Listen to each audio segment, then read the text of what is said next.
So still early in the morning. It's pretty cold out. Nice day though. It's gonna be amazing today. It's supposed to be clear all day today and tomorrow. See the ocean view there. All right, well, I gotta get these forks on to get my chains off the flatbed truck that's gonna be coming soon. So I'll show you guys this. Just do a quick walk around on the Cat. So this is a 259D Cat, 2-speed high flow.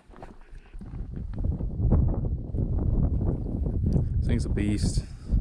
And if you're thinking about getting a track loader, I do recommend the Cats. I mean, they're solid. I mean, I beat the crap out of this thing and this thing keeps going.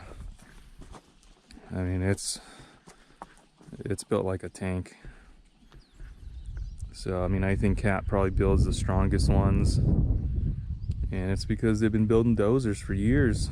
I mean, they're probably one of the few companies that makes really strong dozers. And they built this kind of after their dozers. And you can see how overbuilt this thing is. I mean, that sprocket there is only a little bit smaller than my Cat 314. I mean, that's a big sprocket for a small machine. And those rollers are huge. Massive rollers for a small machine. So they definitely overbuilt this thing. And it shows when you're running it.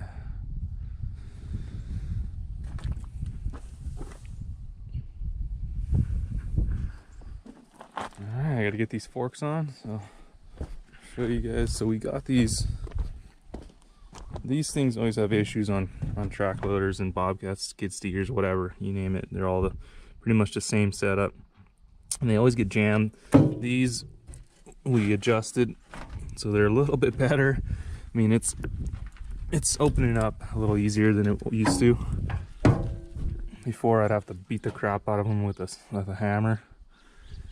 So we have to lube it up down in there, and I just got to keep on it. Problem is, you know, gravel and dirt and stuff gets in there and it just jams it up. So yeah, so that's a little easier. So I'll just switch these out.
Make some side steps for those. I think it's not too bad. You can step on the track, but it'd be nice to have some side steps right here.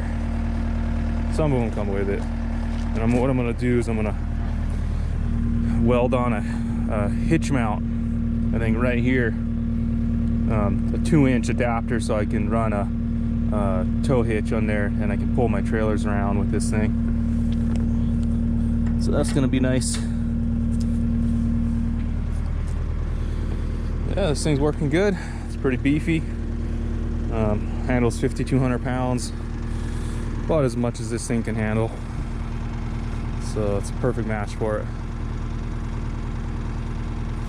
I'll just get her warmed up a little bit. I got the flatbed truck coming soon. So going.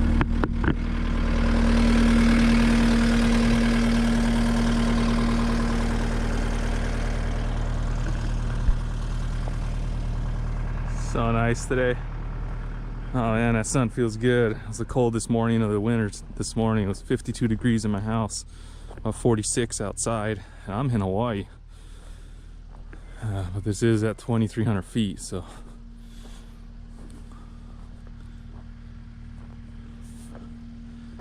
So you can see this area here. I got some video of this a little bit. That was before I started taking a lot of video with my excavation, but I made all this with my excavator. I mean, this was all built out with a bunch of material that I ripped from back here. And this, you can see my big boulder wall.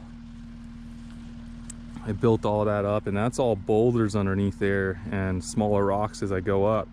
So that wall is actually about, I'd say about at least 15 feet thick, and it's actually a hill tapering down to the house. And I built that up, and I backfilled it with all boulders and rocks in there, and I packed it tight. And I got some pictures I can show you guys. Actually, the picture that's on my my channel, the main picture is me when I got this boulder wall half built. I dropped the boulder and I have to go to the edge with my excavator and pick it up. So I mean, I was up there packing it as I built it. So this thing's solid. I mean, some of my friends are kind of like, oh, that's iffy wall, it's gonna collapse. Like, you don't know what you're talking about. I mean, that's a 15-foot thick boulder wall. That ain't going nowhere. I mean, you could peel the face off of that and it's still gonna stay. I mean, that's packed tight. I mean, I built it as I went, and I put boulders all back in there and filled it with small rocks and made sure there's no big voids or anything. And the reason I put rock and more boulders back there is for drainage and for stability. I mean, if this face ever comes off, you know, maybe in a big earthquake, the rest of it's gonna stay. I mean, this is not gonna collapse. This is packed in tight. So, and I came up and down this pathway, and there's boulders coming down all the way here, and I came up and down this about 10 times with my excavator. And it's a 39,000 pound machine, so this thing ain't going nowhere, and it's tapered back a little bit. So I did it right. I mean, there's big boulders on the bottom, about 5,000 pounds at least. And the top ones are probably around 500 to 1,000 pounds for the smaller ones. And I mean, they're big and they're flat and they go deep into the wall. So it came out nice. I still gotta build up the front. I'm gonna put this gravel. I got more gravel to bring up, but all this, I mean, I gotta wait until we build the footings and the landing for this entryway. And then I'm gonna backfill it with all this gravel, and it's gonna be built up. And it's actually going to drain back here to the drainage ditch all the way along here and out the side of the property. So all this is tapered back a little bit. It did rain. I mean, when I had this built about 2 weeks after I was done, we had about a 50-year flood, which was nice. It tested this. I mean, there was no issues. Everything drained back. A little bit in the front came down because I'm not done filling it up yet. And I mean, a little bit of water came through, and that's pretty much it. It packed it tight. I mean, nothing happened, nothing moved, structurally sound. I mean, that thing's solid. So I'm pretty impressed with myself building that. I mean, this is my first big boulder wall like this. Yeah, so it was a pretty difficult process. I mean, it took me, I don't know. I mean, I was only working two days a week on it. It took me a couple months at that rate. So I'd say a couple weeks if I was working every day on it. I mean, it wraps right around the whole backside too. It's pretty big. It's about 40 feet wide by it's about a 40-foot square in there. plus this coming down here. And it took me a while because I couldn't see the face. I had to work from the back here and place the rocks, and I have to get out of the machine to look at it to make sure it's straight enough, and then get back in and move it. And so I was doing it by myself, so it was hard. I mean, this section here where I could see the face more was a lot easier, but all that I could not see the face as I was placing the boulders, so it made it really difficult. But I got it done, and I was going for structure more than looks, and it came out pretty good. I got a bunch of rocks down at the bottom, some nice Waimea blue rock, and I'm gonna fill in the little holes with it and clean it up a bit. So it should look pretty nice when I'm done with that. But anyway, that's a separate project I'll show you guys. I only got some pictures of it. I don't have any video, but I'll make a video on that, just showing the whole wall. But I'm gonna stop this for now. I'll show you guys when my track chains show up. Talk to you guys soon.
pretty decent. Ah, made in Korea. Well, that's nice. I thought they were gonna be made in China. Well, that's good. Stoked on that. I mean, we'll see if I wonder if it's just the bushings are made in Korea or the whole thing. Might be all of it. Yeah.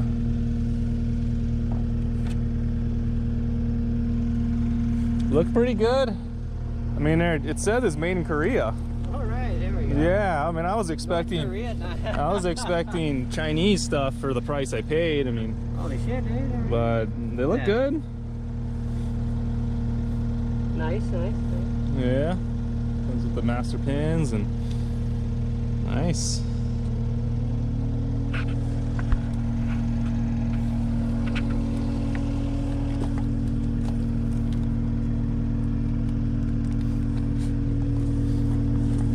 Yeah, so I'm impressed with this company. I mean, it's got the date and everything it was made in Korea.